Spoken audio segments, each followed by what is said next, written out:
அருள்மிகு பாம்பன் சுவாமிகளுடைய திருவடிகளை வணங்கி கொண்டு அவர் அருள் பெற்ற சுப்பிரமணியதாசர் உள்ளிட்ட அடியார் பெருமக்களாகிய உங்கள் அனைவர் திருவடிகளையும் வணங்கிக் கொண்டு இன்றைய சிந்தனையை தொடங்குகின்றேன். தொடர்ந்து தகராலய இரகசியத்தை சிந்திக்கின்ற வகையில் பெருமானுடைய அருளை முன்னிட்டு கொண்டு சிந்தித்து வருகின்றோம். அந்த வகையில் இன்றைய சிந்தனை சென்ற வாரம் அமல அத்துவிதம் என்பதாக சுவாமிகள் விளக்கிய அந்த பாடலை அடிப்படையாக கொண்டு சிந்தித்து வருகின்றோம். இந்த அத்துவிதம் என்ற சொல்லை எடுத்துக்கொண்டு சித்தாந்தம் எப்படி இறுதியான தெளிவான அல்லது சரியான அனுபவத்தை புரிந்து கொள்வது என்பதற்கு அடிப்படையாகத்தான் அமல அத்துவிதம் என்ற சொல்லை சுவாமிகள் பயன்படுத்துகின்றார். இந்த அமல அத்துவிதத்தை அடிப்படையாக கொண்டுதான் அத்தியாத்திரம, சுத்தாத்வைத, வைதிக, சைவ சித்தாந்தம் என்ற பெயரை சைவ சித்தாந்தத்திற்கு சுவாமிகள் வழங்குகின்றார். இந்த அனுபவம் என்பது தகராலய இரகசியம் என்ற ஒரு நூல் ஏதோ பெருமான் தத்துவ விளக்கத்திற்காக மட்டும் அமைத்தார் என்பதாக இல்லாமல் சமய அனுபவத்திலே ஒரு முடிவான எந்த கடவுள் சார்பும் இல்லாத ஒரு பொதுவான அனுபவத்தை அதிலே பெற வைக்கிறார் என்பதுதான் உண்மை. உங்களுக்கெல்லாம் தெரியும், இங்கே வந்து இருப்பதனால் பாம்பன் சுவாமிகள் முருக வழிபாட்டைத்தான் பேசி இதிலே பெரிய அனுபவத்தை பேசுகிறார் என்று நினைக்க வேண்டாம். கடவுள் என்ற ஒரு பெயர் அடையாளங்களை எல்லாம் தாண்டி உலகத்தில் உள்ள எல்லோரும் பெரிய அனுபவத்தை பெயர்களை கடந்து எப்படி பெறுகிறார்கள் என்பதுதான் இந்த நூலினுடைய அடிப்படை. இதுவரை நாம் தொடர்ந்து சிந்தித்து வருவதை எந்த அடிப்படையில் சிந்தித்து வருகின்றோம் என்பதை நீங்கள் அமைத்து கொள்ள வேண்டுமானால் இந்த புரிதல் வேண்டும். அதாவது சமயம் என்பதாக வரும்பொழுது ஒரு கடவுளை அடிப்படையாக கொண்டு, வழிபாடுகளை அடிப்படையாக கொண்டு வகுக்கப்படுகிற நடைமுறைகள் எல்லாம் சமயம். தத்துவம் என்று சொன்னால் இந்த சமய அனுபவங்களை தாண்டி முடிவாக எப்படிப்பட்ட பொருள்கள் இருக்கின்றன, எத்தனை பொருள்கள் இருக்கின்றன என்ப அந்த ஆராய்ச்சியை கொள்கையாக சொல்லுவது தத்துவம். இந்த அடிப்படையிலேயே இரண்டுக்கும் வேறுபாடு உண்டு. சமயம் என்பது வழிபாடு, நம்பிக்கை, இதையெல்லாம் வைத்துக்கொண்டு நாம் செயல்படுகின்ற நடைமுறைகள். தத்துவம் என்பது கொள்கை. இந்த கடவுளை வழிபட்டு எதை அடையப் போகிறோம், எந்த மூலம் அதற்கு என்பதாக சொல்லுகிற விளக்கங்கள் எல்லாம் தத்துவம். இந்த தத்துவத்துக்குத்தான் இன்னொரு பெயர் மதம் என்று பெயர். மதம் என்று சொன்னால் கொள்கை. மதம் பிடித்திருக்கிறது என்றால் அவன் ஒரு கொள்கையை விடாப்பிடியாக பிடித்து கொண்டிருக்கிறான் என்று பொருள். யானைக்கு மதம் பிடித்திருக்கிறது, அதை போல ஒரு கொள்கை ஒருவனை ஆட்டி வைக்குமானால் அதற்கு பெயர் அவனுக்கு மதம் பிடித்திருக்கிறது என்று பொருள். அதனால்தான் மதமான பேய் பிடியாது இருக்க வேண்டும் என்று சொன்னார்கள். அப்போ சமயம் என்பது பயிற்சி நடைமுறைகள், பழக்க வழக்கங்கள், வழிபாட்டு முறைகள், இதெல்லாம். தத்துவம் என்பது மூல பொருளை பற்றிய முடிவுகள். சமயமாக வரும்பொழுது சக்தி ஒரு கடவுள், விநாயகர் ஒரு கடவுள், சூரியன் ஒரு கடவுள், முருகன் ஒரு கடவுள், சிவன் ஒரு கடவுள் என்பதாக, விஷ்ணு ஒரு கடவுள் என்று 6 கடவுளையும் வைத்து ஷண்மதம் என்பதாக சொன்னார்கள். ஆனால் அது 6 சமயங்கள் தான். ஏன் இந்த 6 சமயங்களை சங்கரர் படைத்தார் என்று சொன்னால், சங்கரர் படைக்கல. அவர் 6 சமய வழிபாடுலாம் இருந்தது. அவர் தத்துவம் பண்ணும்போது அதுக்கு கடவுள் கிடையாது. யாரு? சங்கரருடைய தத்துவத்துக்கு கடவுள் கிடையாது. இந்த 6 சமயத்திலேயும் மக்கள் இருக்கிறார்களே, இவங்களுக்கெல்லாம் கொள்கை எது என்று கேட்டால், இது என்னுடைய கொள்கை. அந்த மாதிரி 6 சமயவாதிகளையும் இணைத்து கொண்டு முடிவாக அனுபவத்தை பெறுவது என்னுடைய சித்தாந்தம் என்பதற்காக இந்த 6 சமயவாதிகளையும் இணைத்து கொண்டார். அதனால சண்மத ஸ்தாபகர் அப்படின்னு சங்கராச்சாரியாருக்கு பேர் வந்ததுக்கு காரணம், 6 மதங்களை அல்லது 6 சமயங்களை அவர் படைக்கல. 6 சமயங்களை தன்னுடைய கொள்கைக்கு உள்ள, அதாவது அந்த மக்களை இணைப்பதற்கு பயன்படுத்தி கொண்டார். அந்த இணைச்சி பயன்படுத்திக்கிட்டார், அவ்வளவுதான். அதனால 6ங்கிற பேர்ல இந்த இந்தியாவில் இருந்த எல்லா சமயங்களையும் இணைத்து கொண்டார். அவர் செய்த வேலை என்ன அப்படின்னு கேட்டா,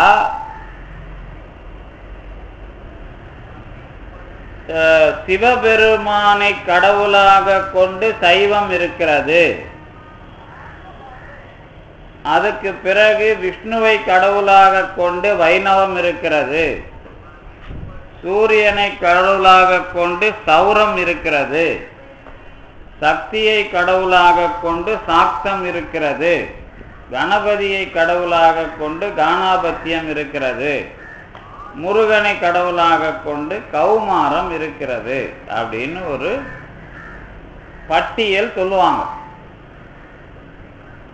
இந்த பட்டியல் படி இந்த சமயங்களை எல்லாம் சேர்த்து கொண்டு இதுல ஒரு சமயமாக முருகனை வைத்து பாம்பன் சுவாமிகள் விளக்கம் சொல்லல அப்படிங்கிறது தான் இதோட அடிப்படை. உங்களுக்கு தெரியும், கணபதியை கடவுளாக கொண்டு அவர் மூலமாக எந்த மாதிரி அனுபவத்தை பெறுகிறோம் அப்படின்னு ஔவையார் விநாயகர் அகவல் பாடியிருக்கிறாங்க. விநாயகர் அகவல் எல்லாரும் படிச்சிருப்பீங்க. அவர்களுடைய அந்த விநாயகர் அகவலுடைய முடிவான அனுபவத்துல உயிர், ஆணவம், கண்மம், மாயை, கடவுள், இந்த 5 இருக்கும். விநாயகர் அகவலுக்குள்ள இருக்கிற முடிவு பொருள்ல இந்த 5 இருக்கும். அப்ப விநாயகரை அடிப்படையாக கொண்டு கணபதிக்குன்னு ஒரு தனியா தத்துவம் எழுதல யாரு? ஔவையார். அதே மாதிரி குமரகுருபரர் முருகனை வழிபட்டு அல்லது முருகன் அவரை பேச வைத்த பிறகு கந்தர் கலிவெண்பா பாடுவார். இந்த கந்தர் கலிவெண்பா முருகனுடைய வழிபாட்டுக்கு உரிய பாடல்.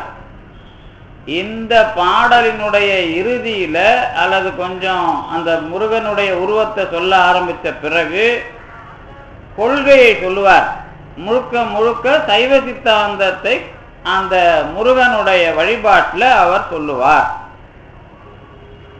இப்ப சக்தி தெரியும், அபிராமி அந்தாதி படிச்சிருப்பீங்க. அப்புறம் இன்னும் மீனாட்சி அம்மை பிள்ளைத்தமிழ் படிச்சிருப்பீங்க. அப்புறம் இன்னும் பிள்ளைத்தமிழ்லாம் அம்மாவுக்கு நிறைய இருக்கு. குமரகுருபரர் எழுதின மீனாட்சி அம்மை பிள்ளைத்தமிழ், அபிராமி அந்தாதி இதெல்லாம் படிச்சாக்கா இதிலேயும் இந்த ஆணவம், கண்மம், மாயை, உயிர், கடவுள் அப்படிங்கிற 5ஆக விவாதிக்கின்ற விஷயங்கள் உண்டு. இதெல்லாம் தமிழ்ல இருக்கிற இலக்கியம் அல்லது பாடல்கள் அல்லது அனுபவங்கள்னு வச்சுங்களேன். இப்ப திருமால் வழிபாட்டு விஷயத்துல வைணவம் அப்படிங்கிற கொள்கையை விசிஷ்டாத்வைதங்கிற பேர்ல தொடங்கின பிறகு வாழ்வார் பாடல்களை பிரித்து கொண்டு அதுக்கு விளக்கம் எழுதுகிறார்கள். எதுக்கு? விசிஷ்டாத்வைதத்தில் விளக்கம் எழுதுகிறார்கள். சரி, அதில் ஒன்றும் நாம் குறை வைக்கல. உங்களுக்கெல்லாம் ஒரு வரலாறு ஒன்று தெரியும். ராமானுஜர் எழுதின பாஷ்யம், அதுக்கு பேர் ஸ்ரீபாஷ்யம்னு பேர். இந்த ஸ்ரீபாஷ்யம் எது அப்படின்னு கேட்டால் என்ன சொல்லுவாங்க அப்படின்னு கேட்டால், நீலகண்ட சிவாச்சாரியார்னு ஒருத்தர் பாஷ்யம் இருக்கிறார் இந்த பிரம்மசூத்திரத்துக்கு. இந்த நீலகண்ட சிவாச்சாரியாருடைய பிரம்மசூத்திர பாஷ்யத்தில் சிவன் அப்படிங்கிற பேருக்கு பதிலாக விஷ்ணுங்கிற பேர் இருக்கும். போட்டால் ராமானுஜருடைய ஸ்ரீபாஷ்யம் அப்படிங்கிற மாதிரி ஒரு விமர்சனம் அந்த நூலுக்கு உண்டு. இதில் என்ன நான் சூசகமாக சொல்கிறேன் அப்படின்னு கேட்டிங்கன்னா, தத்துவம் நிறுவறப்ப பெருசாக அவங்க நம்மளை விட்டு போக முடியாது, பொருள் வேறுபாடுகளை அவர்கள் ஏற்றுக்கொண்டிருக்கிறார்கள் அப்படிங்கிறதுக்கு மட்டும் அடிப்படையாது. இப்போ நீங்கள் சிவபெருமான், முருகன், சக்தி, கணபதி இந்த எல்லா விஷயத்தையும் நீங்கள் எடுத்துக்கிட்டு ஒவ்வொரு கடவுளா போயிட்டு இந்த அனுபவத்தை தனித்தனியா பிரிச்சிங்கன்னு சொன்னா உங்களுடைய அனுபவம் அப்படிங்கிறது பெரிய பரம்பொருள் அனுபவமாக வர்றது எப்படி? இதுதான் கேள்வி. அந்த மாதிரி நிலைமை வரும்போது தான் பாம்பன் சாமியை என்ன பண்ணார் அப்படின்னு கேட்டா, பாம்பன் சாமி மட்டும் இல்லை, அதுக்கு முன்னாடி வந்தவங்களாம் இந்த பிரச்சனை எப்படி அணுகிறாங்கன்னு கேட்டீங்கன்னா, புராணங்கள் நிறைய வந்துடுது. எப்போ வருது அப்படின்னு கேட்டிங்கன்னா, புராண பிரச்சனையே எப்போ நமக்கு வருதுன்னா இந்த குப்தர்களுடைய காலத்துக்கு பிறகு வருதுங்கிறது இந்தியாவில் இருக்கிற வரலாறு. தமிழ்நாட்டில் அது எப்போ பிரச்சனையாக வருதுன்னு கேட்டிங்கன்னா, தமிழ்நாட்டில் அந்த பிரச்சனை 18-19ஆம் நூற்றாண்டில் வருது. எப்படின்னு கேட்டால், சமயத்தை தத்துவத்தை அதாவது இந்த வாதம் பண்ணி நிறுவுறாங்கல்ல, 18-19ஆம் நூற்றாண்டில் நிறுவும் போது என்ன பண்ணாங்கன்னா, உங்க கடவுள் பெருசா, எங்க கடவுள் பெருசா, உங்க கடவுள் கடலை கடைஞ்சான், உங்க கடவுள் என் விஷத்தை எடுத்தான், இந்த மாதிரி புராணத்திலேயே சண்டை போட்டுட்டாங்க. எப்போ 18-19ஆம் நூற்றாண்டில் கடவுளை பற்றிய விவாதம் எல்லாம் புராண வரலாற்றை அடிப்படையாக கொண்டு நடத்தப்பட்டன. சரிதானே? அப்ப இப்ப பாம்பன் சாமிகள் வரும்பொழுது இவருக்கு அனுபவத்துல முருகப்பெருமானுடைய அனுபவம் இங்க பிறப்பன் வலசையிலேயே முதல்ல கிடைக்குது. அந்த அனுபவத்தின் போது அவருக்கு என்ன நடந்ததுன்னு கேட்டா, தகராலய ரகசியம் உபதேசம் நடந்தது. அது முக்கியமா அதுல ஒரு விஷயம் வேறுபாடு உண்டு. உபதேசம் நடந்தது அப்படின்னா அதுக்கு அர்த்தம் வேற. அதுக்கப்புறம் இங்க தங்கசாலை அந்த அந்த வீட்டில் நடந்தது அவருக்கு தகராலய ரகசிய அனுபவம். அதுதான் தகராலய ரகசிய நூல்லையே பாம்பன் சாமி எனக்கு 45 நாள் நான் இந்த தகராலய ரகசிய அனுபவம் எப்படி இருந்தது என்பதை அனுபவித்தேன் அப்படிங்கிறத இந்த நூலுக்குள்ளேயே அகச்சான்றா எந்த வீட்டு விலாசத்துல எந்த மாடியில எனக்கு கிடைச்சது அப்படிங்கிறத தெளிவாக இருக்கிறார். இந்த அனுபவத்தை முருகனுடைய அனுபவமா சொல்றதா, எப்படி சொல்றது அப்படின்னு பிரச்சனை வருது.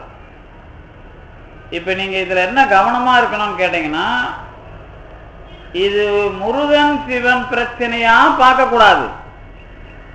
முருகன் சிவன் பிரச்சனைங்கிறதே புராணத்துக்கு உள்ள போறவங்களுக்கு இருக்கிற பிரச்சனை அது. ஆனா புராண விஷயமா வளர்ந்துட்ட இந்த கருத்தை என்ன பண்ணணும் அப்படின்னு கேட்டீங்கன்னா, இந்த நூலுக்குள்ள எழுதும் போது எழுதணும். ஏன்னா இப்ப தத்துவ பாடத்தை தொடர்ந்து அப்படியே மேல வர்றது ஒரு முறை, மறுபடியும் பிரச்சனைகள்லயே மாட்டிக்கிட்டு இருக்கிறது ஒரு முறை. ஏன்னா இது எவ்வளவுதான் படித்தாலும் இந்த இடம் மட்டும் இந்தியாவில் எல்லாருக்கும் பெரிய குழப்பம். ஏன்னா இப்ப ஒரு ஒரு ஒரு நீதி ஒன்று வழங்குறாங்க அப்படின்னு சொன்னா, இந்த நீதி சமயம் சார்ந்து முடிவாகும். இந்த சமயம் சார்ந்து முடிவாகும் போது கடவுள் விஷயம் இந்த இவர் பெரியவர் அவர் பெரியவர் இப்படி இதுக்குள்ள அப்படிங்கிறதுலயே இன்னும் வாழ்க்கை இருக்கு. ஆனா இந்த விஷயம் எதுக்குன்னு கேட்டீங்கன்னா, இந்த கதையா வாழ்க்கையை தெரிஞ்சுக்கிறவங்களுக்கு இது பொருந்தும். ஆனா கொஞ்சம் உண்மையை தெரிஞ்சுக்கணும்னு வர்ற பிறகு இதுல வித்தியாசம் வரும். எதுல? இந்த வளர்ச்சியில வித்தியாசம் வரும். இந்த இடத்துக்கு நீங்க வந்தாதான் தெளிவு கிடைக்கும். எந்த இடத்துக்கு? இந்த கடவுள் புராணங்கிற விஷயத்தை மனசுல இருந்து கொஞ்சம் கொஞ்சமா நீங்க மறக்கணும்.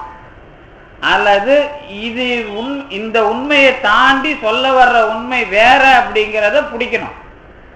இது பிடிச்சாதான் தகராளி ரகசியம் பெரிய அனுபவத்துக்கு உரிய பொதுவான நூல் அப்படின்னு ஒரு விஷயம் வரும்.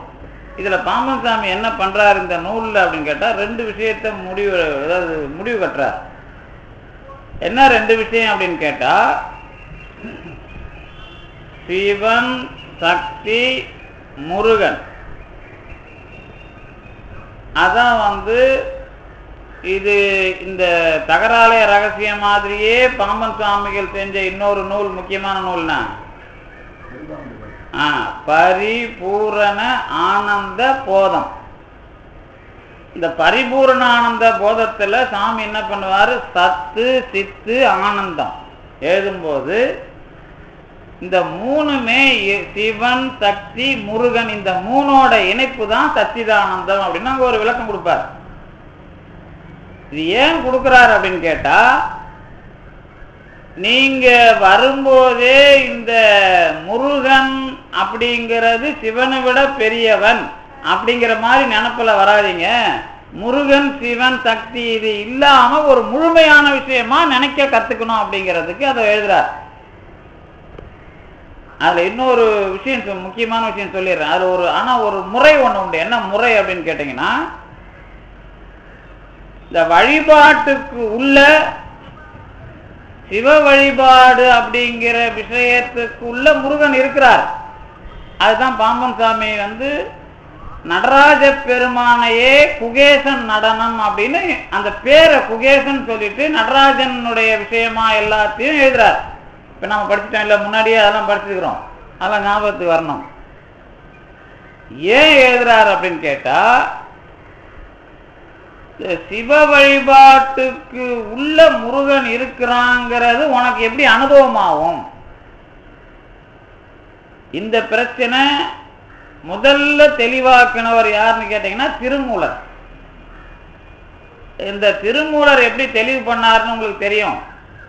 சிவபரம்பொருளுக்கு 5 முகம் இருக்கிறது. 6வது முகத்துக்கு பேரு அதோமுகம். இந்த அதோமுகம் என்ன வேலை செஞ்சது அப்படின்னு கேட்டா, விஷத்தை சாப்பிட்டது, சூரபதுமனை அழித்தது. இந்த 2 வேலையை செஞ்ச முகத்துக்கு பேரு அதோமுகம். இந்த லிங்கத்துக்குள்ள நீங்க நம்ம கோயிலுக்கு போய் சிவலிங்கத்தை பாக்குறீங்கன்னா அதுக்கு பேரு சதாசிவம். அதுக்கு எத்தனை முகம் கேட்டா 5 முகம். அதுக்கு பேரு ஐமுக சிவம்.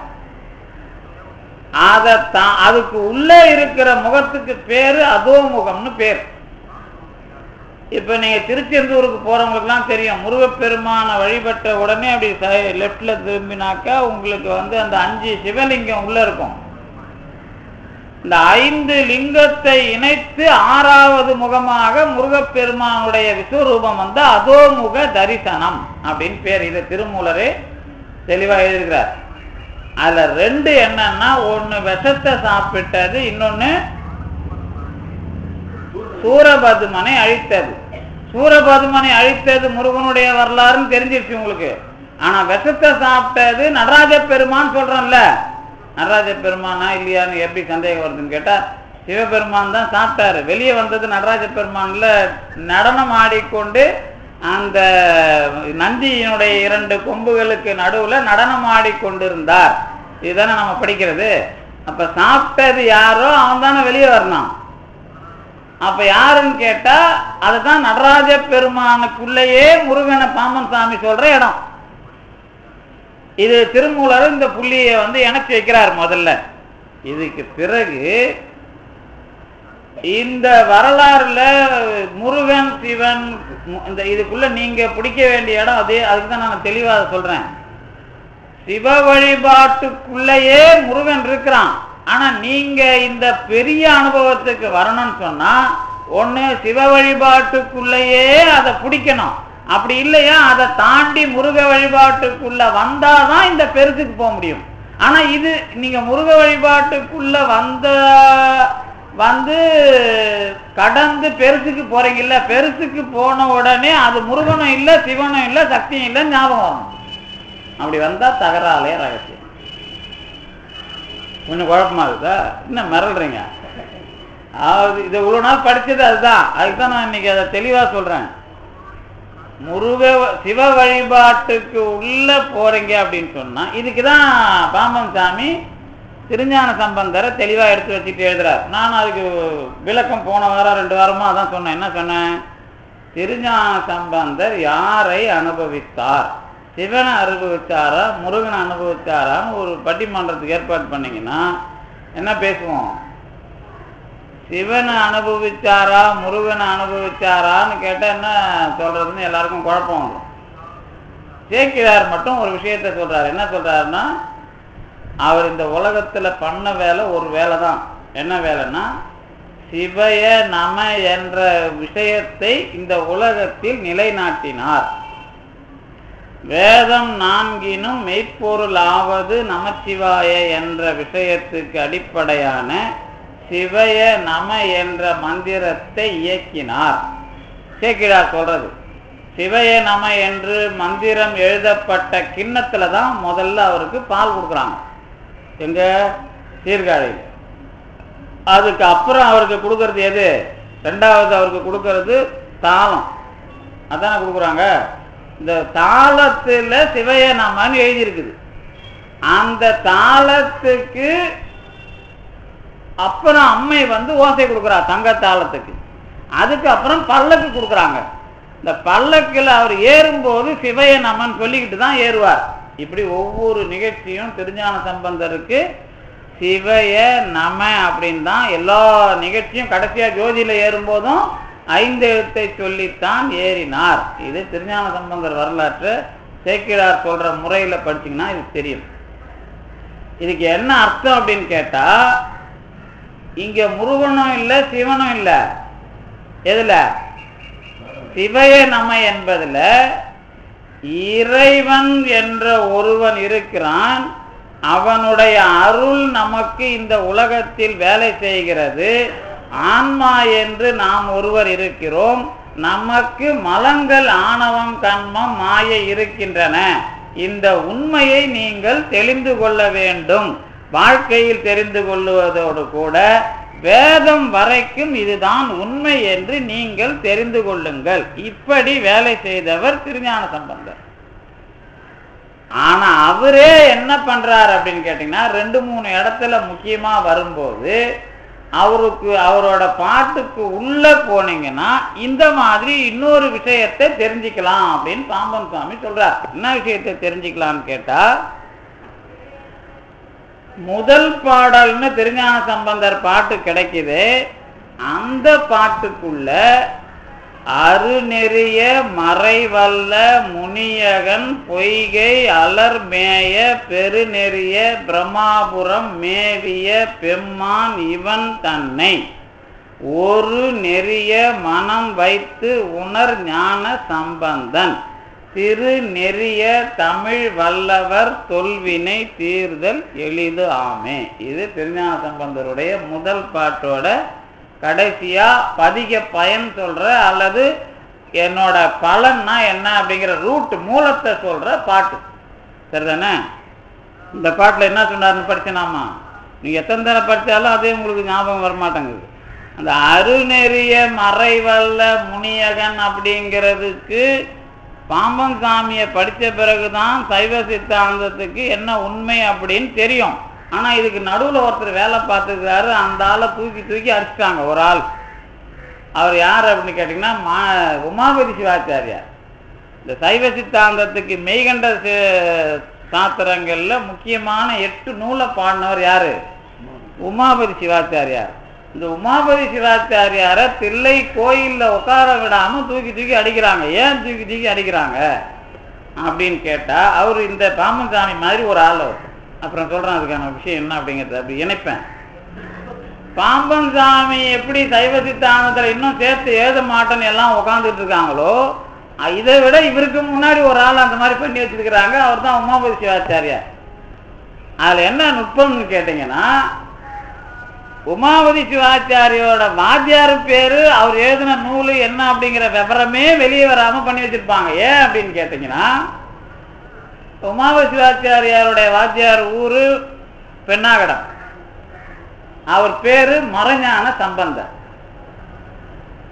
மெய்கண்டாருடைய மாணவர் பேரு அருள்நந்தி சிவாச்சாரியார். மெய்கண்டார் பெண்ணாகடத்துல தான் வளர்றார். திருவெண்ணை நல்லூரா இருந்தாலும் அவருக்கு அம்மா வீடு பெண்ணாகடம் தானே. இந்த பெண்ணாகடத்துல இருந்த மெய்கண்டார் அவருடைய மாணவருக்கு பேர் என்ன? சகல ஆகம பண்டிதர். உமாபதி சிவாச்சாரியருடைய ஆசிரியருக்கு பேர் என்ன?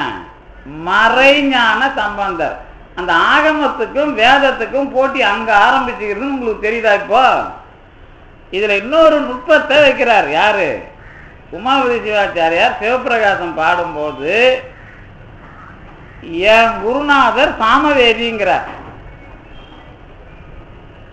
அப்புறம்தான் எனக்கு புரிஞ்சுது, பாம்பன் சாமி சொன்னதை எடுத்து வச்சு பார்த்தா இவருக்கு முன்னாடி உமாபதி சிவாச்சாரியார் எப்படி மெனக்கெட்டு சைவ சித்தாந்தத்தை இந்த தகராளை ரகசியத்தை வச்சு சிவபிரகாசம் பாடினார்னு தெரியுது. பெருநூல்னு அதுல ஒரு வரி எழுதுறாரு. யாரு? உமாபதி சிவம். பெருநூல்னா எப்படி நீங்க அர்த்தம் எல்லாரும் என்ன பண்ணுவாங்க? பெருநூல்னா சைவ சித்தாந்த விளக்கத்தெல்லாம் பாத்தீங்கன்னா அது எது ஒண்ணு இருக்கும், நம்ம உரையாசிரியர்கள் பண்ணது.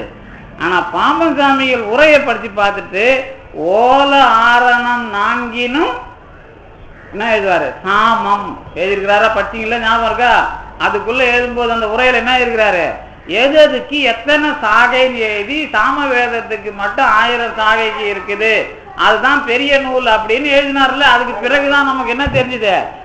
உமாபதி சிவம் பெருநூல்னு சொன்னது சாமவேதம். அது மட்டும் இல்ல, உமாபதி சிவம் சிவபிரகாசத்துல விநாயகர் வணக்கத்துல எழுதுறாரு, உளம் ஆன வெளி அப்படின்னு எழுதுறாரு. பெரிய நான் இந்த சிவபிரகாச அனுபவம்னா என்ன அப்படின்னு கேட்டா, உளம் ஆன வெளி. அப்புறம்தான் பாம்பன் சாமியை படித்த பிறகு என்ன தெரியுதுன்னா, தகராலய ரகசியத்தை உளம் ஆன வெளியில் போட்டு சைவ சித்தாந்தத்தை வேதாந்த தெளிவு சைவ சித்தாந்த திறன்னு முன்னாடி பண்ண உமாபதி சிவாச்சாரியாரையே ஓரம் கட்டியிருக்கிறாங்க. அதுக்கு பிறகு நம்மால் என்ன பண்றாரு இப்ப பாம்பன் சாமி, இத பொது நூலா ஆக்கணுங்கிற விஷயம் வருது. இப்போ இவரோட வேலை புரியுதா உங்களுக்கு?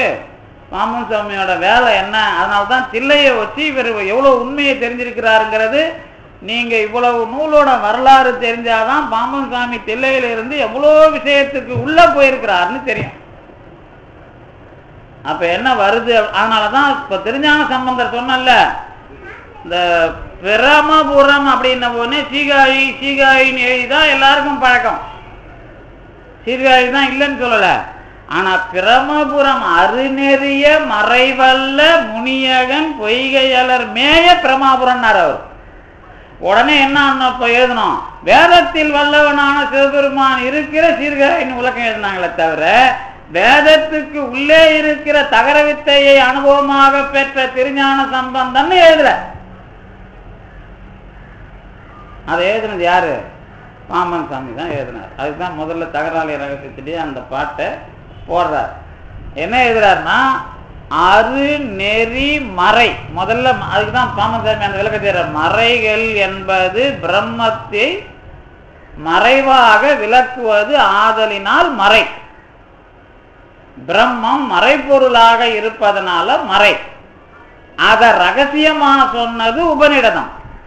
அதான் ரகசிய வழி. மறைபொருளுக்கும் ரகசியத்துக்கும் அர்த்தம் உண்டு வேற. மறைபொருள்னா அதுல நீங்க பார்க்கவே முடியாது. ரகசியம்னா உங்களுக்குள்ள சொல்றது, உங்களுக்குள்ள அதை என்ன பண்றது, படிநிலையோட வளர்க்கறது. நீங்க உபனிஷத்தை பார்த்தீங்கன்னா ஆர்குமெண்ட், எல்லா ஆர்குமெண்ட்டும் இருக்கும். என்ன ஆர்குமெண்ட் இருக்கும்னா, பிரம்மத்தை எப்படிலாம் ஆராய்ச்சி பண்ணி முடிவு பண்ணணுங்கிறதுக்கு அதுல டெவலப்மெண்ட் தியரி இருக்கும். அந்த தியரி நீங்க சொன்னாதான் கடவுள் நம்பி இந்த சமய வழிபாட்டினுடைய அனுபவங்களுக்கு மேல ஒரு பொதுமையா அடையாளம் இல்லாத அதாவது என்ன சொரூப பரம்பொருள் அல்லது அது என்ன சொல்லுவீங்க சுயம் பிரகாசம் அப்படிங்கிற ஒரு அனுபவத்துக்கு உரிய கடவுளை அனுபவிக்கிற முறை தெரியும். இப்ப திருஞான சம்பந்தர் சொன்னது சொன்னல, ஏன்னா அதுல நீங்க இன்னைக்கு முறையா அதுல பதிய வச்சுக்கணும், இதுக்கு மேல அதுல சந்தேகம் வரக்கூடாது. இந்த திருஞான சம்பந்தர் பிரம்மாபுரம் என்று சாமவேதத்தினுடைய சாந்தோபிக்கிய உபநிடத்தில் வருகிற தகர வித்தைக்கான பெயரை அடிப்படையாக கொண்டுதான் பிரம்மபுரம் என்று சீர்காழியை பாடுகிறார் அப்படின்னு எழுதணும். பிரம்மபுரம் என்றால் புண்டரீகபுரம் என்றால், அதனாலதான் சீர்காழியில தாண்டி நீங்க தில்லைக்கு வந்தீங்கன்னா புண்டரீகபுரமும் அங்கேயே இருக்கும், எது இருக்கும் பிரம்மபுரம் அங்கேயே இருக்கும். அந்த சீர்காழியிலேயே எல்லா பேரும் அதுக்கு உண்டு, இது தில்லைக்கே எல்லா பேரும் உண்டு. தில்லைக்கும் தான் பிரம்மபுரம் புண்டரீகபுரம் இந்த பேர்லாம் அப்படின்னு பாம்பன் சுவாமி பட்டியல் கொடுத்துருக்கு, நம்ம படிச்சிருக்கிறோம். என்ன இப்ப அர்த்தம்? மறைவல்ல முனியகன் பொய்கை அலர் மேய பிரமாபுரம். இந்த பொய்கை அலர் அப்படிங்கிறதுக்கு இதய தாமரை அப்படின்னு ஒரு விளக்கம் சொல்லிடலாம். இன்னும் கொஞ்சம் அதோட வரலாற்றை சேர்க்கணும்னா எதை சொல்லலாம் கேட்டா, சரவண பொய்கையை இடமாக கொண்ட முருகன் அப்படிங்கிறதும் அதுக்குள்ள வந்துடும். எதுக்குள்ள? அந்த திருஞான சம்பந்தர் பாடின அந்த முனியகன் பொய்கை அலர் மேய பெருநெறிய பிரமாபுரம்.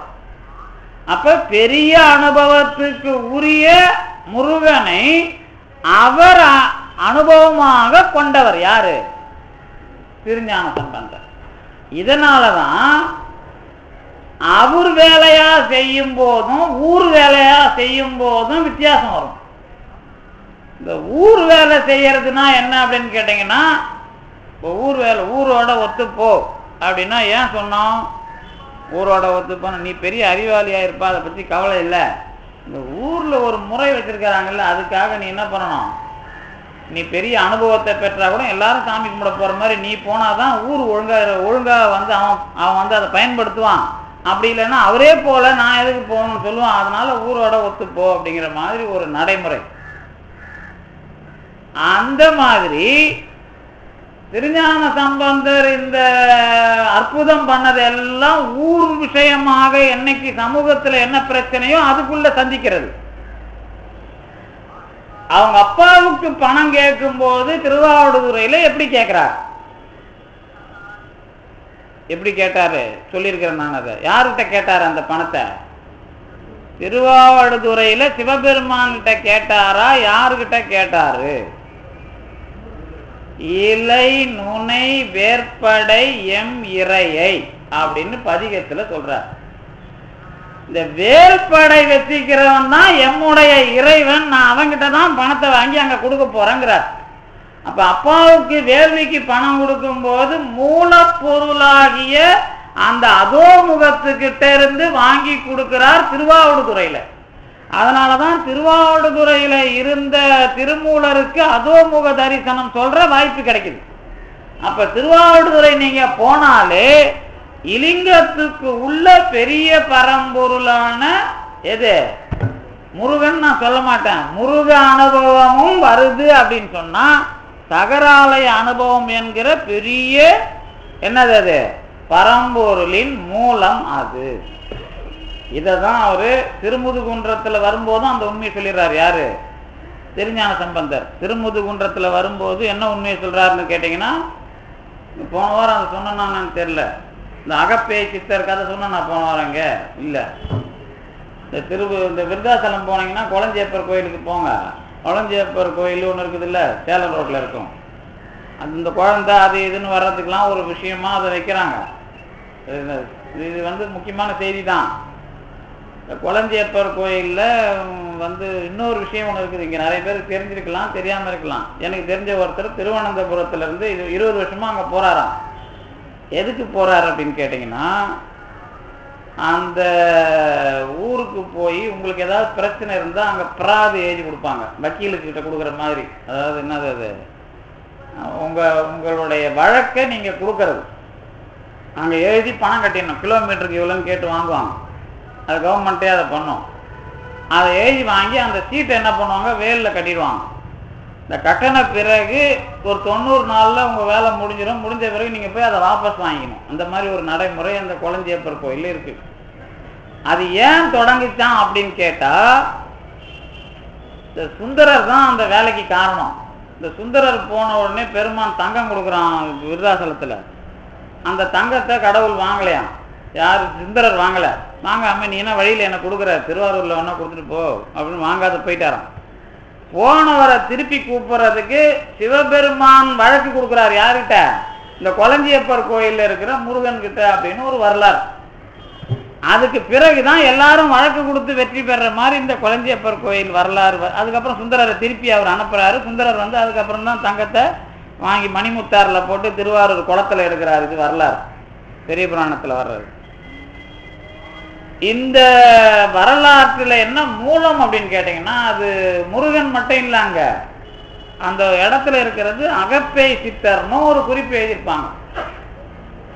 நீங்க நினைக்கிற விஷயத்துக்கு உருவம் கொடுத்தா அதுக்கு பேர் அகப்பேய்னு பேரு. நினைக்கிறது அப்படியே இருந்துட்டா அது வேற. அதுவே உங்களை சுத்தி சுத்தி அடிச்சு முடிக்க வைக்குதுன்னு சொன்னா அதுக்கு பேர் அகப்பேயின்னு பேர். அந்த அகப்பேய் சித்தர் இருக்கிற இடம் அந்த கொளஞ்சியப்பர் கோயில். இப்ப திருஞான சம்பந்தருக்கு வருவோம். அந்த விருத்தாசலத்தை தான் அவர் என்ன பண்றாருன்னு கேட்டா, முருகனது பெருமை பகர் முதுகுன்று அடைவோமே அப்படின்னு முடிப்பார். இதெல்லாம் நான் எங்க வச்சு சொல்றேன், திருஞான சம்பந்தர் பாடின பாட்டுல கடைசி பாட்டு நான் சொல்ற வரிலாம். முதுகுன்ற பதிகத்துல முருகனது பெருமை பகர் முதுகுன்று அடைவோமே. இப்ப நீங்க என்ன பண்றீங்க, விருத்தாசலத்துல இருக்கிற சிவபுரம் பொருள் ஒரு ஆள் கிடையாதாங்க, அங்க ஒரு 3-4 பேர் இருக்கிறாங்க. யார் யாருன்னு கேட்டா, விருத்தாசல இறைவனுக்கு பேரு பழமலைநாதர். அப்படியே கொஞ்சம் முன்னாடி போனீங்கன்னா ஆழத்து பிள்ளையார் ஒருத்தர் இருப்பார். விருத்தாசலத்துல ஆழத்து பிள்ளையார், காலஸ்தியில் இருக்கிற மாதிரி. காலஸ்தி ஆழத்து பிள்ளையார் எல்லாருக்கும் தெரியும். அதே மாதிரி விருத்தாசலத்துல ஆழத்து பிள்ளையார். இந்த ஆழத்து பிள்ளையாரு, அதுக்கப்புறம் பழமலைநாதர், அதுக்கப்புறம் இன்னும் 2 பேர் இருக்கிறாங்க. அங்க விருத்தாம்பாள்னு ஒருத்தவங்க இருப்பாங்க, பாலாம்பாள்னு ஒருத்தவங்க இருப்பாங்க. கடவுளே அங்க பள்ளி அறைக்கு எங்க போவார்னா வாலாம்பாள் கிட்ட தான் போவார். நீங்க போனீங்கன்னா பார்க்கலாம். இந்த பள்ளி அறை தரிசனம் வைக்கிறாங்கல்ல, விருத்தாம்பாள் அங்கதான் இருக்கும். ஆனா இவர் வந்து வாலாம்பாள் கிட்ட, வாலாம்பாள்னா கன்னி பொண்ணுன்னு அர்த்தம் வச்சுங்களேன். விருத்தாம்பாள்னா கொஞ்சம் கழுவி ஆயிட்டவங்க அப்படிங்கிற மாதிரி அர்த்தம் அதுக்கு. நான் சொல்றது சாதாரணமா. அப்ப பழமலைநாதர், அப்புறம் பெருமான் யாரு, விநாயகர், அதுக்கப்புறம் பாலாம்பாள், அதுக்கப்புறம் விருத்தாம்பாள், இந்த 4 பேர் இருக்கிறாங்க. இந்த 4 விஷயமா வேலை பார்க்கறாங்கன்னா மூலம் யாருன்னு கேட்டா முருகன், அது பெருமை பகர்கின்ற முதுகுன்றம். என்ன அர்த்தம் அதுக்குன்னு கேட்டா, நீங்க எத்தனை கடவுள் அனுபவமா பார்த்தாலும் கடைசியா அந்த முருகனுக்குள்ள வந்த பிறகு அந்த அகமானது பெரிய உருவத்தை அடைகிறது. அதனாலதான் அகப்பேய் சித்தர் அங்க வர்றார். இப்ப நம்ம பாமன் சாமி வரி ஞாபகம் வருமே, அகமானதை அடு நல அக நபம். அகப்பேய் சித்தருக்கு நீங்க விளக்கம் எழுதணும்னா பாமன் சாமியோட தகராலை ரகசியத்துல முதல்லயே வர்ற பாட்டு அகமானதை அடு நல அக நபம். 2த்துக்கும் அகம்தான் போட்டிருப்பார். நம்ம அதை நிறைய பார்த்துருக்கிறோம். இப்ப என்ன அர்த்தம் அப்படின்னு கேட்டா, திருஞான சம்பந்தர் உலக நடைமுறையில் இருந்த சிவ வழிபாட்டை இயக்குகிறார். அந்த சிவ வழிபாட்டோடு கூட அனுபவம், அந்த பெயரடையாளம் இல்லாத மூல பரம்பொருள் அனுபவத்திலேயும் இருக்கிறார். இந்த மூல பரம்பொருள் அனுபவத்தை அன்றைக்கு இருந்த வரலாற்று பெயரான முருகனோடு இணைத்தும் பேசுகிறார். இப்ப இந்த மாதிரி வரலாற்றையும் பாம்பன் சாமி கையில எடுத்து இப்ப என்ன பண்றாரு அப்படின்னு கேட்டா, தகராலய ரகசியம் வரும்போது முருகன், சக்தி, சிவன் எல்லாத்தையும் இணைக்கிறார். சரிதானே? முதல்ல இணைச்சிறாருல, இணைச்சிட்ட பிறகு தகராலயம் என்ற அனுபவம் வரும் பொழுது நடராஜ பெருமானுக்கே குகேசனுங்கிற பேரை கொடுக்கிறது வரலாற்று பேர் அடையாளம். ஆனா அங்க சொல்றது என்ன அப்படின்னு கேட்டா, இதய தாமரையில் இருக்கிற பரம்பொருள். இந்த பரம்பொருள் குணம் குறி இல்லாத பரம்பொருள். இதோட கலக்கிறது தான் தகராலய ரகசிய அனுபவம் அப்படின்னு இப்போ கடவுள் வரலாறுல ஒரு பொதுமை சொல்றார். புரிஞ்சுச்சா? இன்னொரு பொதுமை என்ன அப்படின்னு கேட்டா, இந்த ஆகமம் புராணம் வேதம் எல்லாத்தையும் இணைச்சி சைவ சித்தாந்தம் சொல்ற சுத்தாத்து விதம்னா என்ன, அதனுடைய அனுபவம்னா என்னன்னு சொல்லும் போது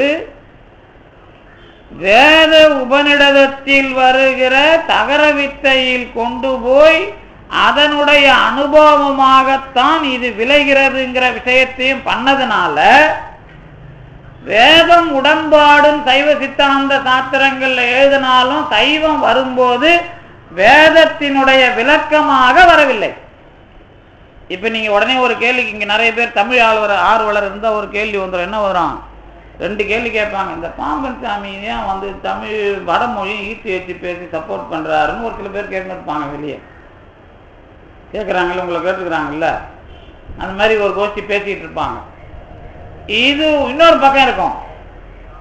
இப்ப நான் பேசுறதை வச்சு என்ன சொல்லுவோம், இருந்தாலும் நான் மறுபடியும் வேதத்துக்கெல்லாம் சப்போர்ட் பண்ணிட்டு இருக்கிறாங்க. தமிழ்ல வந்து தத்துவம் இருக்குது, நாம எழுதிட்டு இருக்கிறோம், இவர் வேதத்தை சப்போர்ட் பண்ணிட்டு இருக்கிறாரு என்னன்னு அப்படி ஒருத்தன் பேசுவான். ஆனா இந்த 2 பிரச்சனையும் தீர்க்கறதுக்கு தான் பாம்பன் சாமி தகராலய ரகசியம் படிக்க வச்சாரு. இப்ப சிவபிரகாசமும் படிக்க வச்சுட்டு இருக்காரு. இப்ப சமீபமா சிவபிரகாசம் பார்க்கும்போது இவருக்கு முன்னாடி வேலை செஞ்ச உமாபதி சிவாச்சாரியாருடைய தொண்டும் எனக்கு தெரிஞ்சுது. ஏன்னா சைவ சித்தாந்தத்துக்கு பேர் கொடுக்கும்போது சிவஞான சித்தியார்ல மெய்கண்டார் சிவஞான போதத்துல சைவ சித்தாந்தத்துக்கு பேர் கொடுக்கல, தெரியுமில்ல, பேர் கொடுக்கல. ஆனா உமாபதி சிவாச்சாரியர் மட்டும் என்ன பேர் கொடுக்குறாரு? வேதாந்த தெளிவான் சைவ சித்தாந்த திறம் இங்கு தெரிக்கலுற்றான் அப்படின்னு சிவபிரகாசத்துல எழுதியிருப்பார். என்ன அர்த்தம்? இப்ப அதுக்கு நீ தத்துவம் சொல்ல வரும்போது வேதத்தை ஏற்றுக்கொண்டு, ஆனா வேதத்தை ஏற்றுக்கொண்டவன் என்ன பண்ணிட்டான்? தப்பு பண்ணிட்டான். யாரு?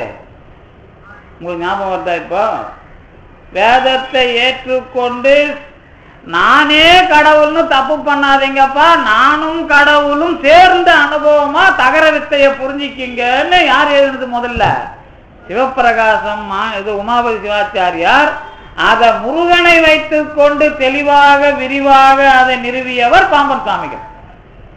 இப்ப என்ன வரலாறு புரிஞ்சுதா? நான் இன்னைக்கு சொன்னது இது வந்து எவ்வளவு விஷயங்களுக்கு நடுவுல இது வளர்ந்து எப்படி பெரிய விஷயமாக வருகிறது.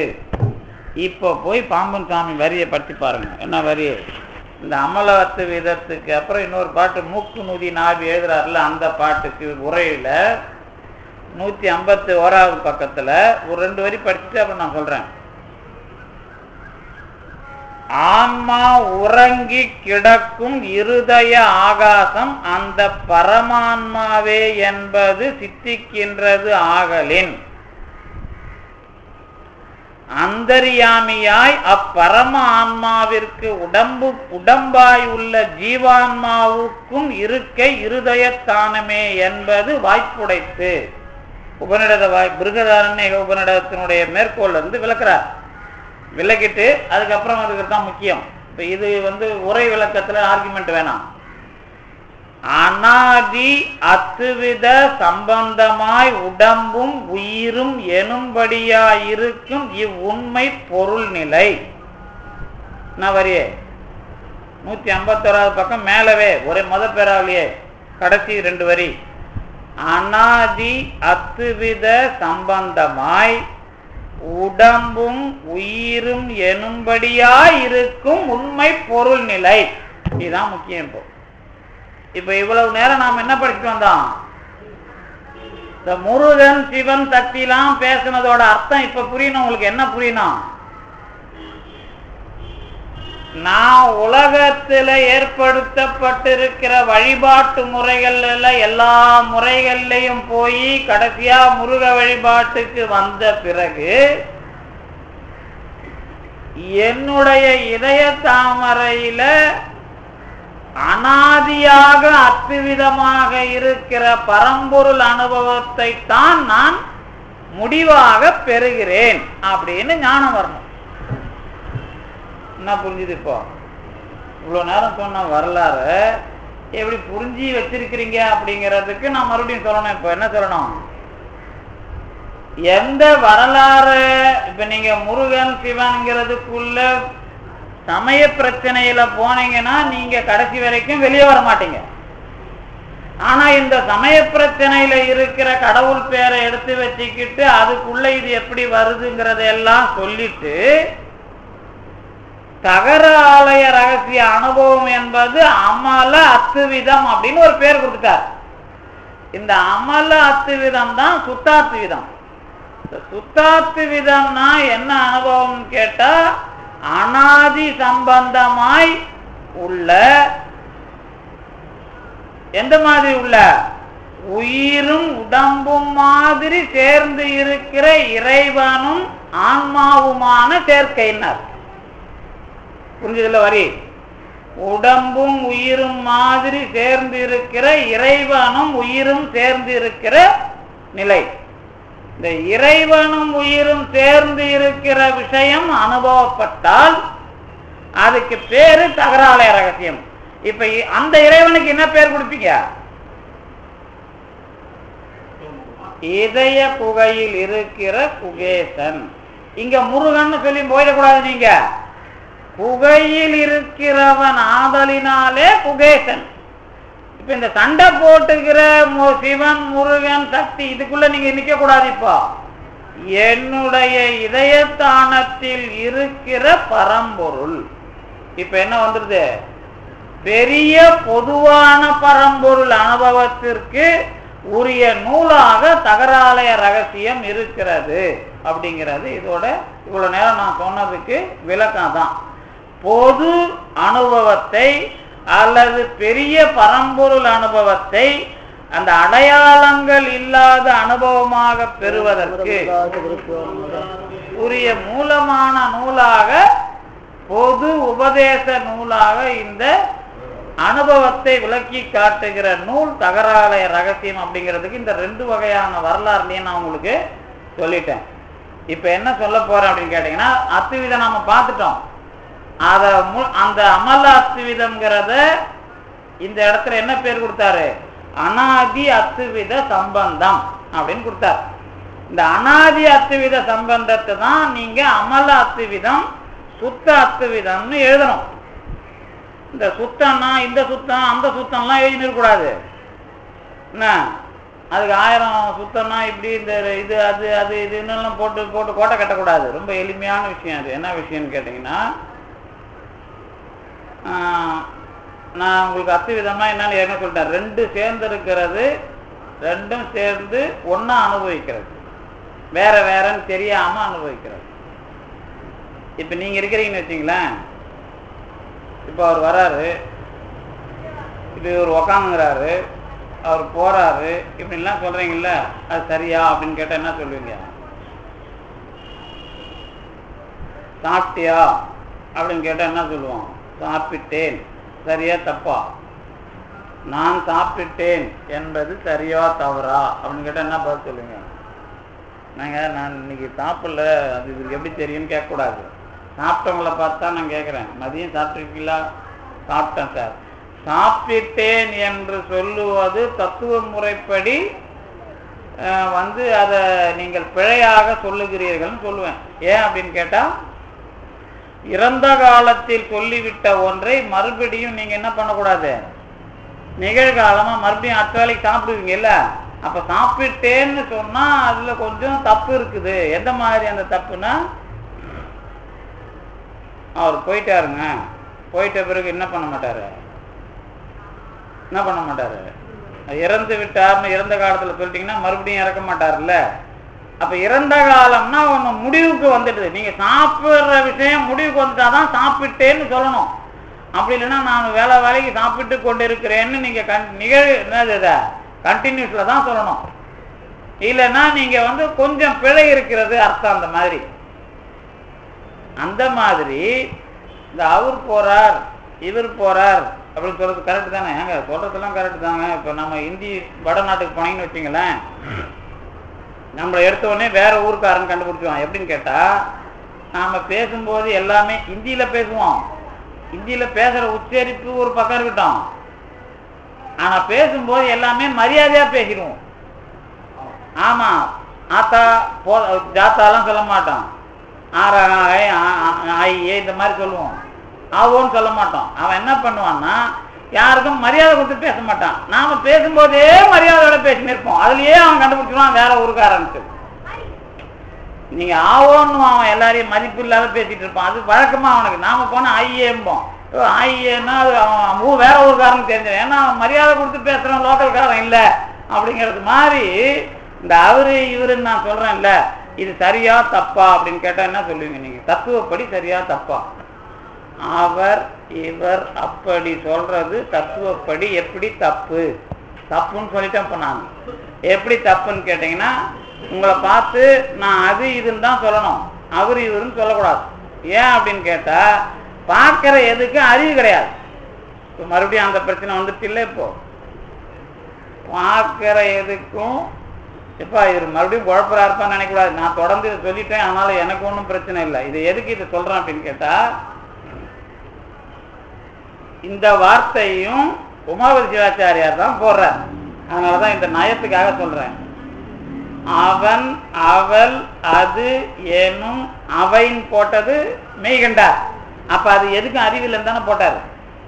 அவன் என்று சொல்லப்படுகிற உடம்புக்கும் அறிவு இல்லை, அது என்று சொல்லப்படுகிற உடம்புக்கும் அறிவு இல்லை, அவள் என்று சொல்லப்படுகிற உடம்புக்கும் அறிவு இல்லை, அதனால அவைன்னு போட்டார். ஆனா அதுக்கு மாஞ்சி விளக்கம் எழுதினார் சிவஞான முனிவர். என்னன்னு எழுதினாரு? அது கூட்டு ஒருமை, அது ஒருமையாக்கி அதை தோற்றுவிக்கிறான் அழிக்கிறான் அப்படின்னு போட்டார். பார்க்கப்படுகிற எந்த ஒன்றுக்கும் அறிவு இல்லைங்கிறதான் மூலம். ஒருவனோடு ஒருத்தி ஒன்று என்று உரைத்திடும் உலகம் எல்லாம் போட்டார் சிவஞான சித்தியார்ல. இது ரொம்ப அழகா என்ன பண்ணாரு, அவை அவராயின்னு போட்டார்.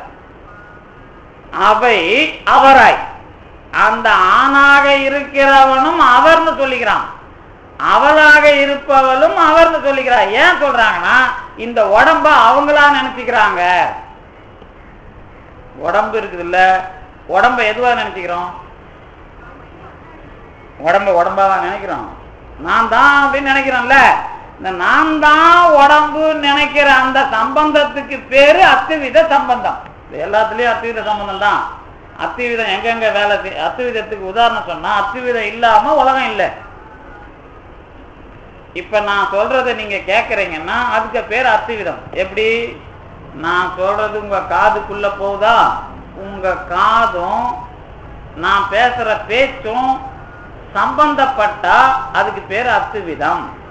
உங்க காதும் நீங்க எங்க காதை விட்டுட்டு வேற ஊர்ல நினைச்சுன்னு இருப்பீங்க ஏதாவது, அங்க அத்துவிதம் வேற அத்துவிதம்.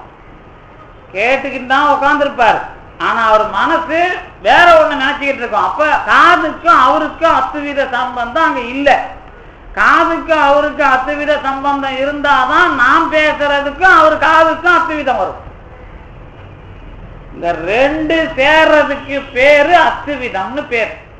இப்ப நீங்க எழுதுறீங்கன்னு வச்சீங்களேன், எழுதுறதுன்னா என்ன? எழுதுறதுன்னா என்ன தேர்தலாம் சும்மா சாதாரண மேட்டரெல்லாம் ரொம்ப பெருசு பண்ணி எங்களை உயிரெடுக்கிறீங்கன்றீங்களா? எழுதுறதுன்னா பேனாவும் பேப்பரும் சம்பந்தப்படுறது. இன்னும் அழுத்தமா சொல்லணும்னா மையும் பேப்பரும் சம்பந்தப்படுறதுதான் எழுதுறது. மையும் பேனாவும் கையும் சம்பந்தப்படுறது எழுதுற தொழில். கையும் மனமும் சம்பந்தப்பட்டா எழுதுற தொழில். மனம் பார்த்து எழுதுனா மனமும் கண்ணும் சம்பந்தப்பட்டா எழுதுறது. கேட்டு எழுதுனா மனமும் காதும் சம்பந்தப்பட்டா எழுதுறது. இப்படி எல்லாமே அத்துவிதம் தான். இந்த ரெண்டா சேர்ந்து இருக்கிற சேர்ந்து ஒரு வேலை நடக்கும். எந்த வேலை நடந்தாலும் அதுக்கு பேர் அத்துவிதம்னு பேர். இதுதான் உலக நடைமுறை. இப்போ இந்த உடம்புல இருந்துகிட்டு அவர் தான் உடம்புன்னு நினைக்கிறாரு. இந்த அத்துவிதங்கிறது பிறப்பு, சரிதானே? பிறப்பு அப்படின்னு பேர்.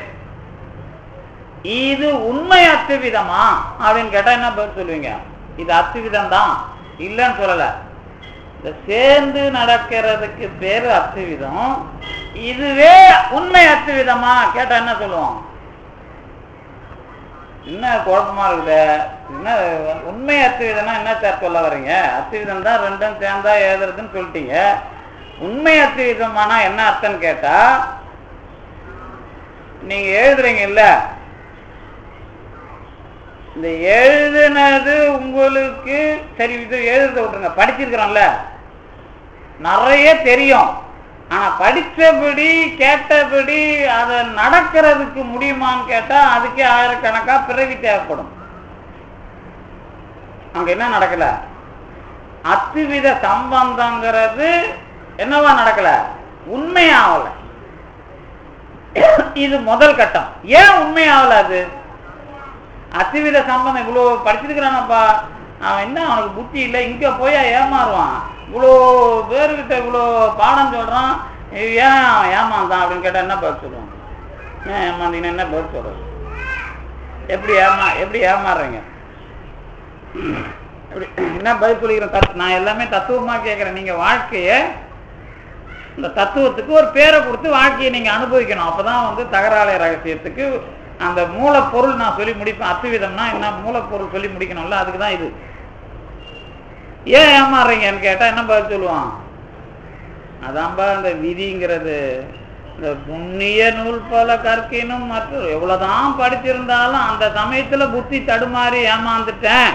இந்த புத்தி தடுமாறலப்பா, உன் புத்தியில ஒரு மூட்டை இருக்குது, அதுக்கு பேரு வினைன்னு பேரு. நீ போன பிறப்புல இவ்வளவு சம்பாரிச்சு வச்சில்ல, அதெல்லாம் அங்கதான் போட்டு வச்சுக்கிற. உன் புத்தியை வேலை செய்ய விடாத பண்ணதே அந்த வினை தான் அப்படின்னு சொல்லுவோம். இப்ப வினையும் எதுவும் அத்துவிதமா இருக்குது?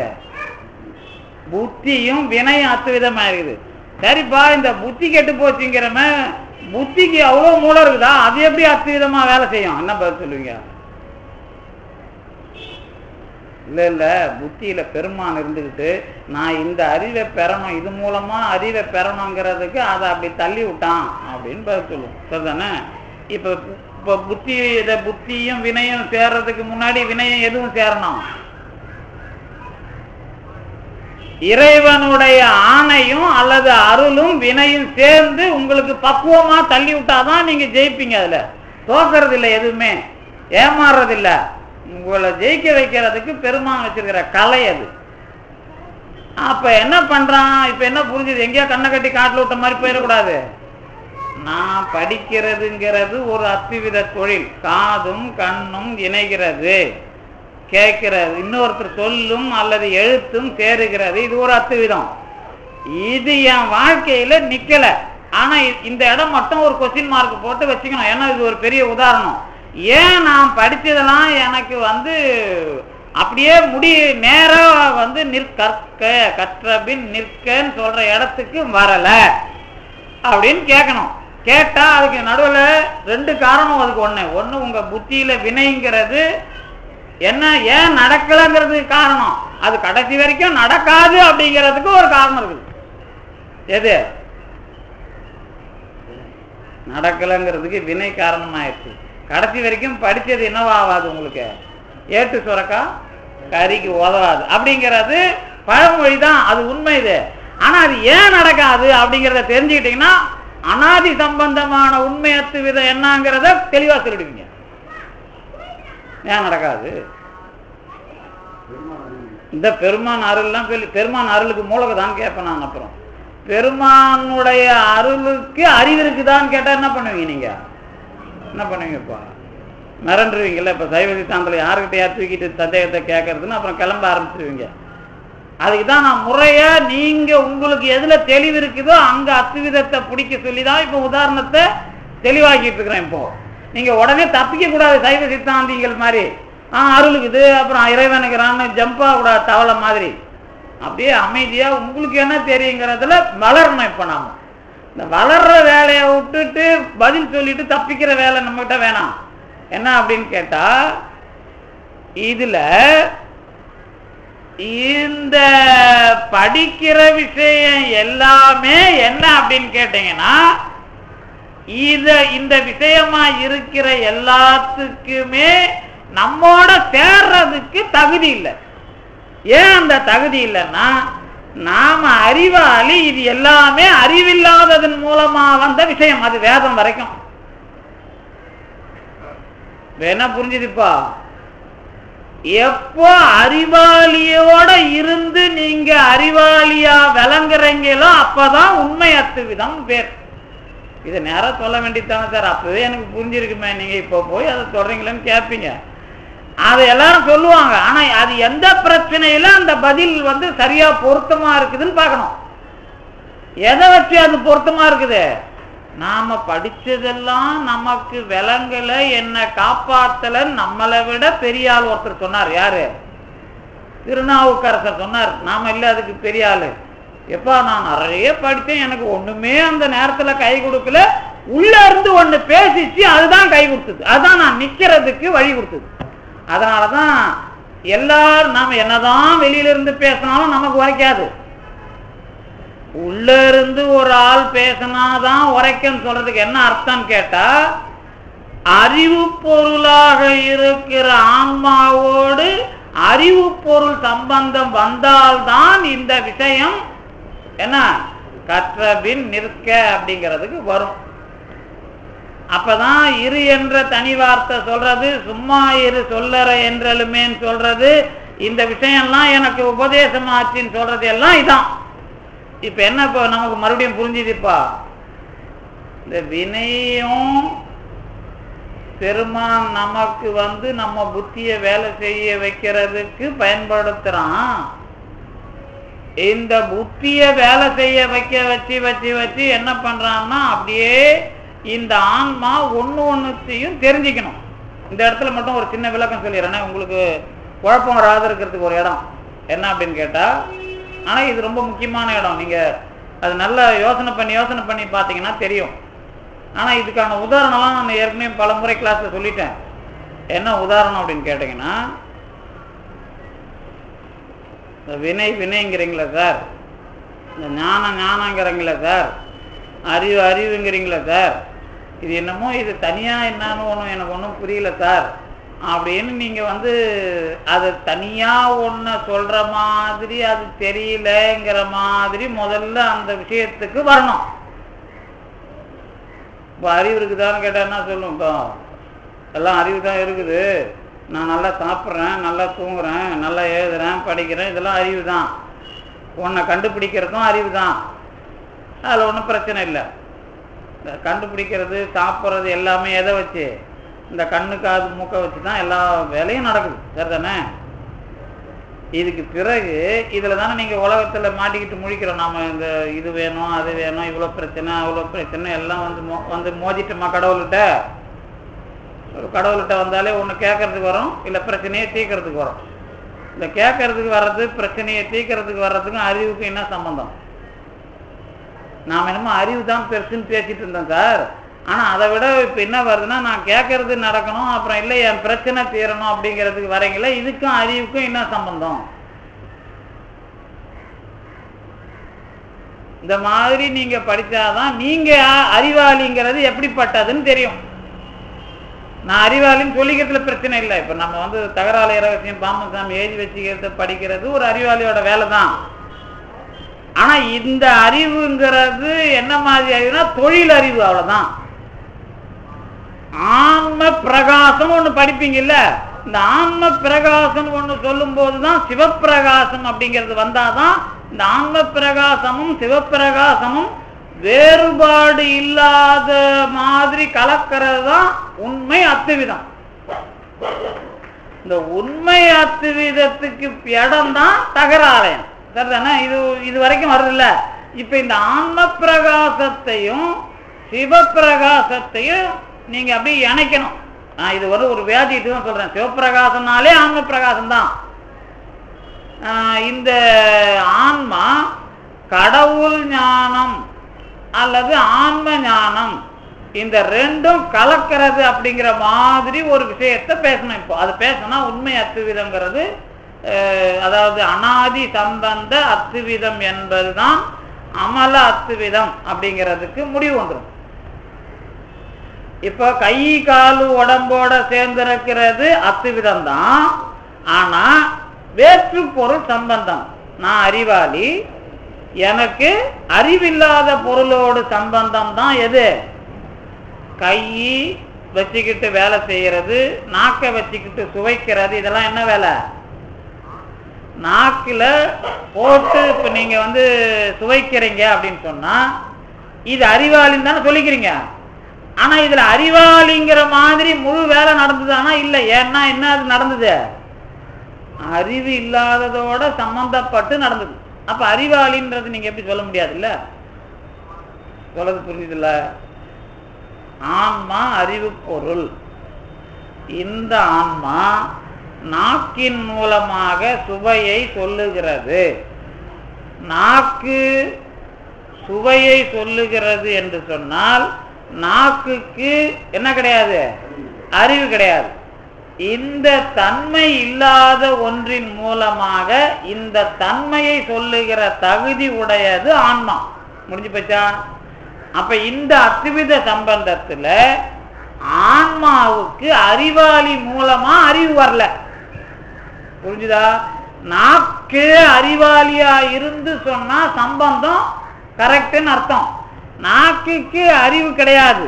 அப்ப இவனுக்கு தெரிஞ்ச வரைக்கும் தெரிஞ்சுக்கிறான் இந்த சம்பந்தம் அத்வித சம்பந்தம் தான். ஆனா சரியான சம்பந்தம் கிடையாது. சரியான சம்பந்தம் இல்லைன்னா என்ன அர்த்தம்? இந்த அறிவாளின்னு பேர் சொன்னா இன்னொரு அறிவாளியோட சேர்ந்தாதான் அறிவாளி. இப்ப யார் இவன்? அறிவு இல்லாத பொருளோடு அறிவாளி என்று ஜெயிக்கிறவன். அதனாலதான் திருவள்ளுவர் என்ன சொன்னார்னா, இவன் என்னமோ பெரிய ஆள்னு சொல்லிக்கிறான்பா, இவன் செல்லிடத்து காப்பான் சினம் காப்பான் சொன்னார்ல. இந்த வலியவன் சொல்லிட்டு எளியவன் மீது சண்டை போட்டே இவன் பெரிய ஆள்னு காமிச்சுக்கிறான். இப்ப யாரு? இப்ப ஆன்மா இந்த அறிவில்லாதவங்கிட்ட வாழ்ந்தே இவன் அறிவாளின்னு காமிச்சுக்கிறான். இவன் அறிவாளியான்னு எப்படி சொல்லுவீங்க? இப்போ இந்த அறிவு இல்லாதவங்க கூட வாழறதுனால அறிவாளி. ஆனா இவன் அறிவாளி கூட சேர்ந்தாதான் அப்ப முழுமையான அறிவாளிங்கிற பேரு சரியாகும். எப்படி? உடம்போட சேர்ந்து நான் சொல்றது தப்போ? இப்ப உடம்ப என்னவா சொல்லணும்? அக்ரணையாதான் சொல்லணும். எப்ப சொல்லணும்? தத்துவமா பார்த்தா. உடம்புக்குள்ள உயிர் தான் எது? அறிவாளி. இப்ப உடம்ப போய் நீங்க அவர்னு சொல்றீங்கல்ல, அது தப்பு. இந்த தப்பு அத்வித சம்பந்தத்துல தான் நடக்குது. ஆனா அது என்ன சம்பந்தம்? அத்வித சம்பந்தம் கிடையாது. உண்மையான அத்வித சம்பந்தம் கிடையாது. உண்மையான அத்வித சம்பந்தம் சொல்றீங்களா, அது பொய்யானதான்னு கேட்கக்கூடாது. சம்பந்தம் என்கிற வகையில் சரி, பொருள் என்ற வகையில் வேறுபட்ட பொருள். அதனால உண்மை அத்விதம் கிடையாது. நீங்க உடனே உண்மைனா அது பொய்யின்றான்னு சொல்லிட்டு எழுதிடக்கூடாது அர்த்தம். நல்ல வேலை ஞாபகம் வந்தது. உண்மை என்று சொன்னால் நான் எந்த தகுதியில் இருக்கிறேனோ அதே தகுதியுடையவனோடு சம்பந்தப்படுவது என்பது உண்மை சம்பந்தம். இப்ப ஏன் தகுதி என்னன்னா, அறிவாளிங்கிற வகையில அறிவு உள்ளவன் ஆன்மா. இந்த ஆன்மா உடம்போடு சேருகிற அத்வித சம்பந்தம் இல்லாமல் இறைவன் என்கிற அறிவோடு சம்பந்தப்பட்டால்தான் உண்மை அத்துவிதம். அதுதான் சுத்த அத்துவிதம். அப்ப அங்க யார் இல்ல? அந்த இதய தாமரையில் இருக்கிற கடவுள் முருகன் என்ற பேரும் இல்ல, சிவன்கிற பேரும் இல்ல, அனாதியே இருக்கிற முழுமையான பரம்பொருள். அந்த பரம்பொருளோடு ஆன்மா சேருவதுதான் அமல அத்துவிதம். இப்போ என்ன வந்தது?